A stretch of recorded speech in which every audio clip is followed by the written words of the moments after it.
Hello my dear all students, welcome again to our channel Gyan Mantra Online Education. I hope you all are fine and safe at your home. So students, in our last lecture we had started our fourth unit, A Truly Beautiful Mind. So in our this unit, in our this story, we talked about the great scientist Einstein. So let's go further.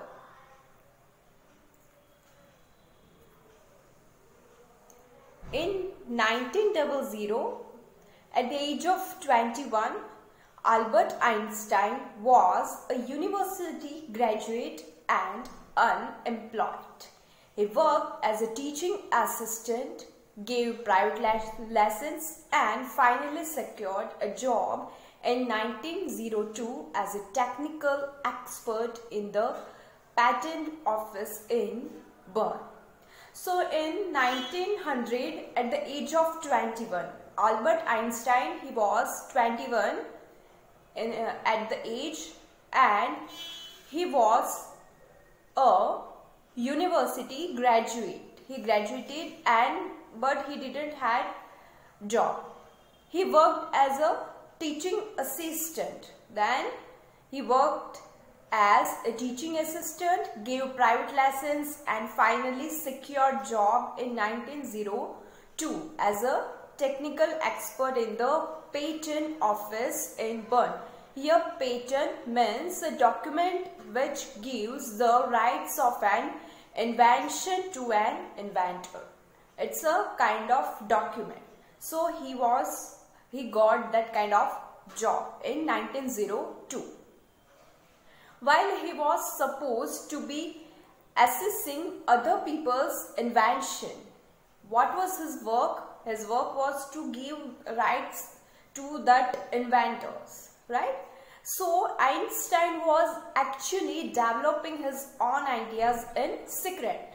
Secretly, he was working in his own work, and he was developing his own ideas secretly. He was not working openly, but secretly he was working.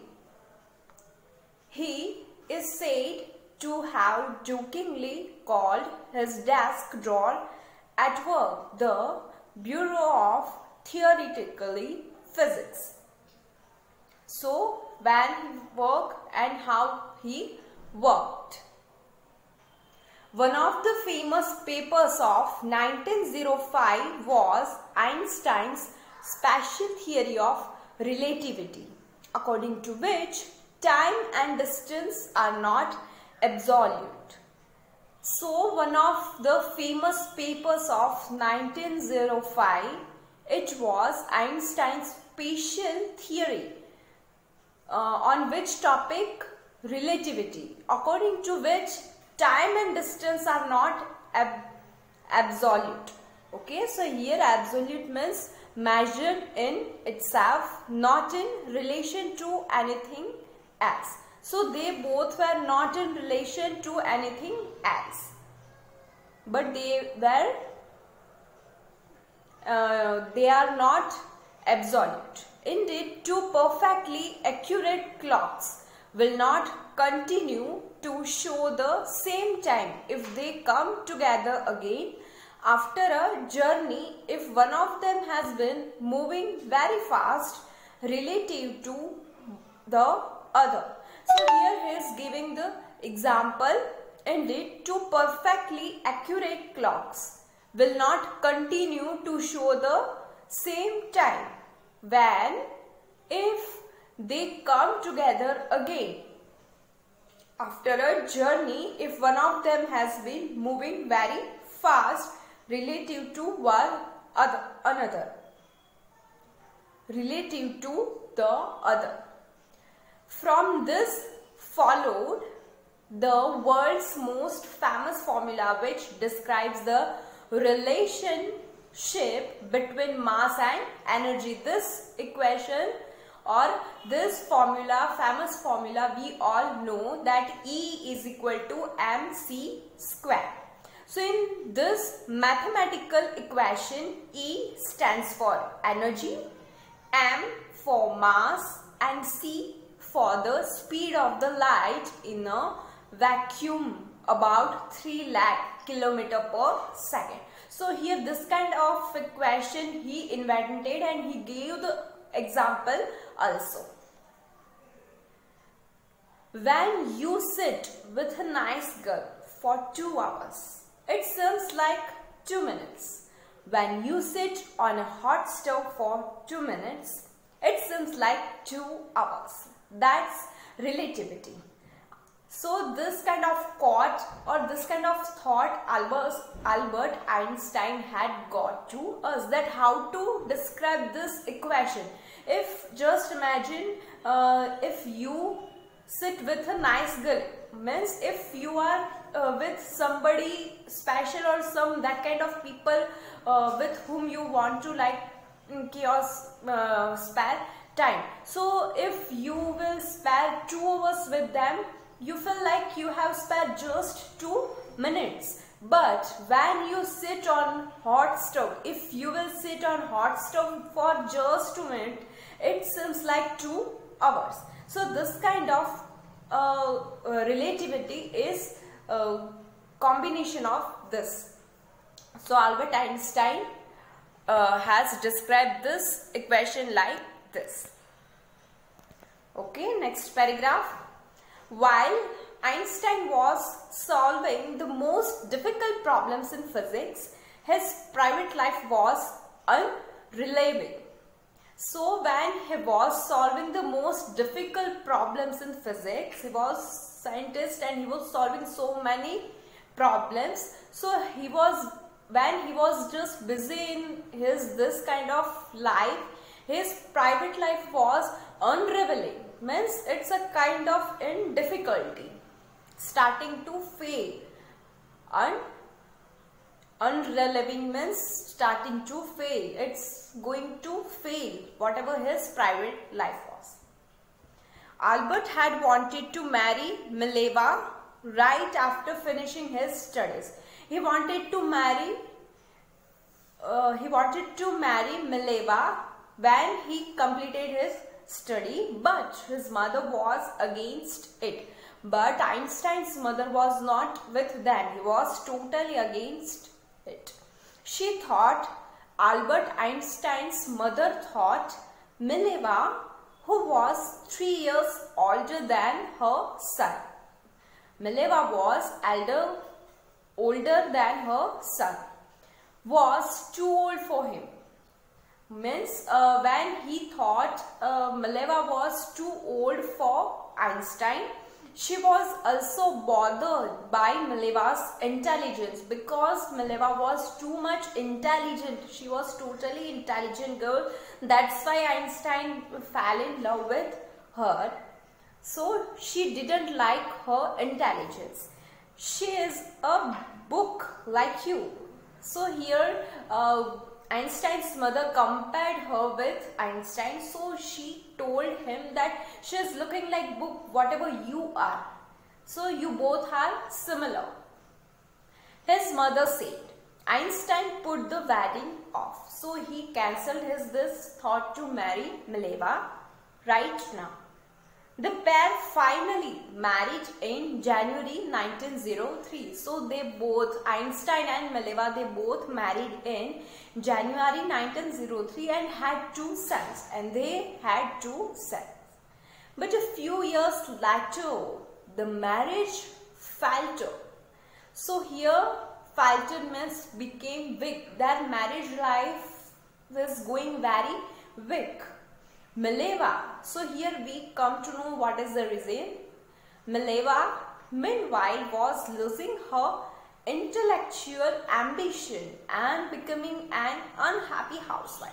So before that, before marriage, he had that kind of ambitions to become this or want to become a working woman. But right now, becoming an unhappy housewife. Now she was a housewife, so she wanted to fulfill her ambitions. So that's why she was not happy. She was becoming very unhappy housewife. After years of constant fighting, they both were fighting The couple finally divorced in 1990. So finally 1919 they got separated, they got divorced. Einstein married his cousin Elsa the same year. At the same year, Einstein got married to his cousin Elsa.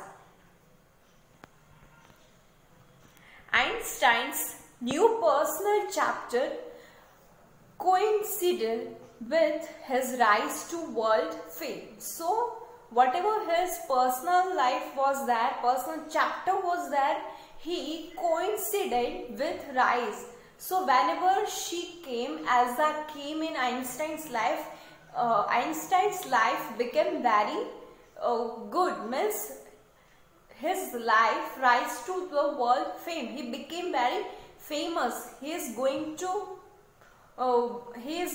be famous. How? In 1915, he had published his general theory of relativity. In 1950. He published his general theory of relativity, which provided a new interruption of gravity and ellipse of the sun.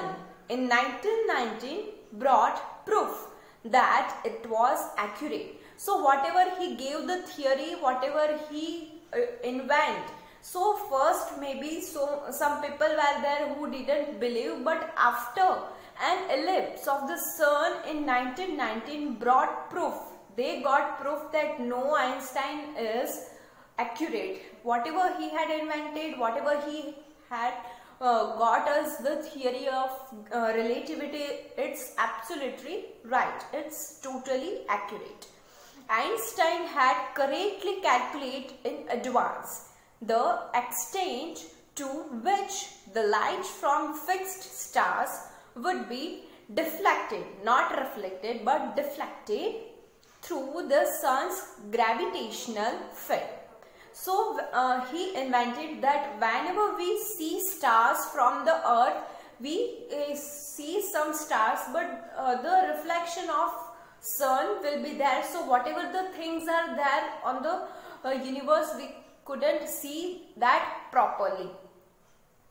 So he calculated in advance the extent to which the light from fixed stars would be deflected, means changed direction, because it hits something. If star is here, so we can't see it proper here because it is changed direction. So we see it here. So that kind of theory he had invented. The newspapers proclaimed his work as a scientific revolution.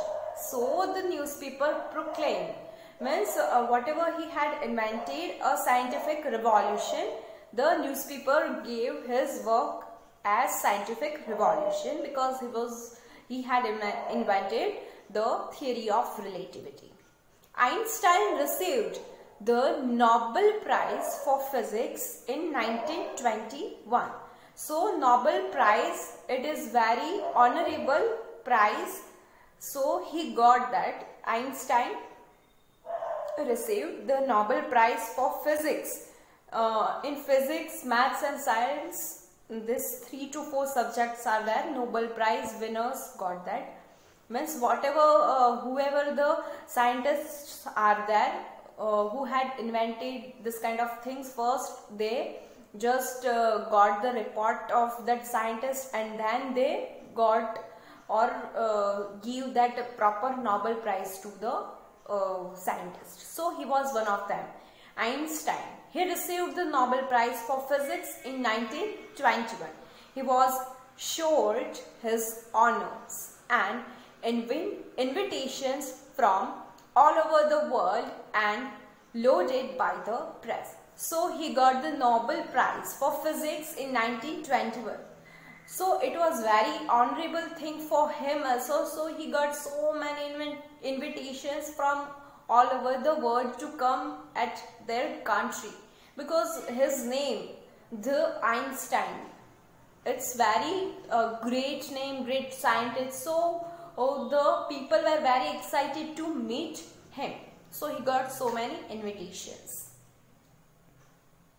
When the Nazis came to power in Germany in 1933, Einstein immigrated to the United States. So when the Nazis, Hitler, came to power in Germany in 1933, so Einstein immigrated, means to change his country from one place to another, one country to another country. So he immigrated to United States. So he moved from this country to United States. So 5 years later, the discovery of nuclear fission in Berlin had American physicists in an uproar. So here at Berlin in Germany, 5 years later, after 5 years, the discovery of nuclear fission, we know that how a dangerous nuclear, this nuclear is used to make this kind of bomb and all. So Berlin had American physics in an uproar. Many of them had fled from fascism, just as Einstein had. Means some people were there who had moved from their country to here in US. So many people were there. Einstein was one of them. Many of them had fled from fascism, just as Einstein had. And now they were afraid the Nazis could build and use an atomic bomb. So they both were very afraid. They all were very scared about this nuclear bomb. If Nazis will use this first, if he will build that nuclear bomb and he will release it. So all the people were very afraid. At the urging of a colleague, Einstein wrote a letter to the American President Franklin D. Roosevelt. So on that time, Franklin D. Roosevelt, he was American President. So on 2nd August 1939, in which Einstein warned to his president, a single bomb of this type explode in a pot might very well destroy the whole pot together with some of the surrounding territory. So how the dangerous nuclear bomb, what is the reality, how it will work, and what is the effect of that bomb, he described in that letter. So a single bomb, if that single bomb will relieve all over in our country, so how it will be destroyed our country. Explode in a pot might very well destroy the whole pot, not a single or not a specific pot, but the whole pot together with some of the surrounding territory. His words didn't fail to have an effect. Whatever he wrote to his president, he didn't, means his words got success, means he didn't get failure because they worked. The Americans developed the atomic bomb in a very secret project of their own and dropped it on the Japanese cities of Hiroshima and Nagasaki in August 1945.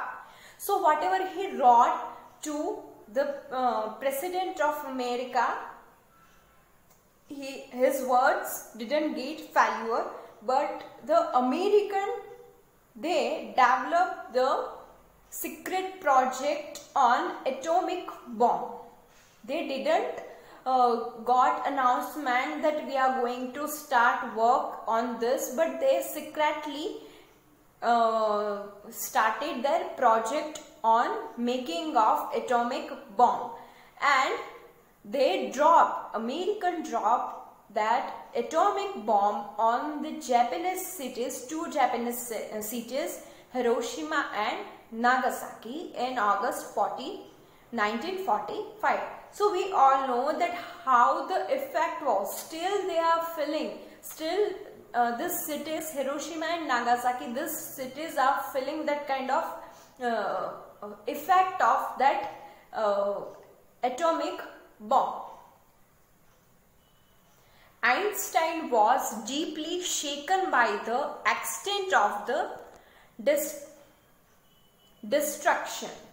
This time he wrote a public missive to the United Nations. So again he write because he was totally against with this. So here missive means a letter especially long and official.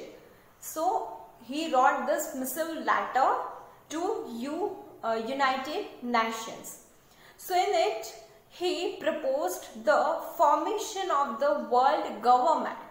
Unlike the letter to Roosevelt, this one made no impact. Before that he wrote the letter to US, it got effect, but this time he didn't get that kind of impact. But over the next decade, Einstein got ever more involved in politics, agitating for an end to the arms build-up and using his popularity to campaign for peace and democracy. So he proposed the formation of a world government. So the letter to Roosevelt, this one made no impact.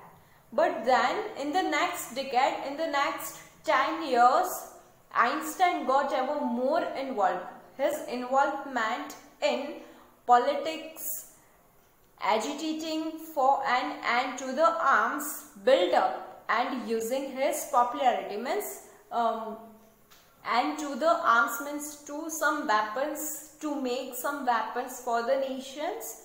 He joined his involvement in that we could see, and using his popularity to campaign for peace and democracy. So especially he was believing in peace and democracy. So whatever he wrote the letter to his president before, so he didn't tell to make that kind of bomb and to release on them, but that because that automatic nuclear bomb, they are very dangerous for the people, so he didn't want to release in those countries, but the president did it. So here his popularity, Einstein's popularity to campaign for peace and democracy, to live in peace, wherever you are, whenever you go, just live in peace. Whatever the country is there, he didn't like to obey anyone, and he just liked to independent. So whatever his belief were there. When Einstein died in 1955 at the age of 76, he was celebrated as a visionary. Visionary means to see someone, to see his future in a very good way. A person who can think about the future in an original and intelligent way. So Einstein was one of them. So the people, they were celebrated this person, the Einstein, as a visionary and world citizen as much as a scientific genius. So he was not in his own country who celebrated So all over the world, the people of all over the world, they believe that Einstein was for them, not for particular country, but he was for world citizen, as much as a scientific genius. So he was not just scientific genius, but he had that kind of other qualities there. So that's why over this unit, a very beautiful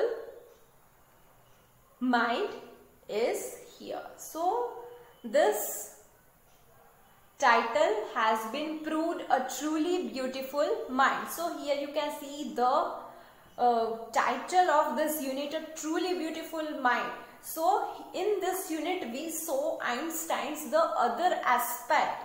If whenever we imagine Einstein's, whenever we heard about Einstein, we always heard about his genius and whatever he got invented. But in this unit we saw the different aspect of Einstein, and it was totally truly beautiful mind Einstein had, because he had that kind of humanity, that kind of passion, or that kind of independence he had in his mind. He never tried to fail, or he never tried to hurt someone, but he had very much humanity in his mind, in his heart also. So that's why truly beautiful mind.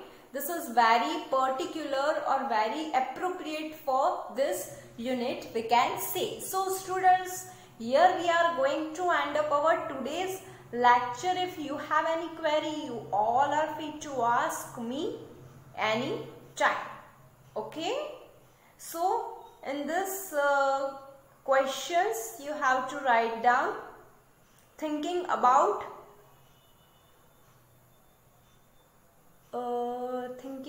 language, not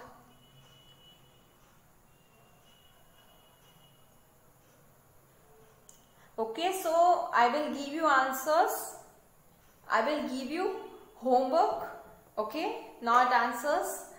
If you have any query, you are free to ask me. Thank you, my dear all students.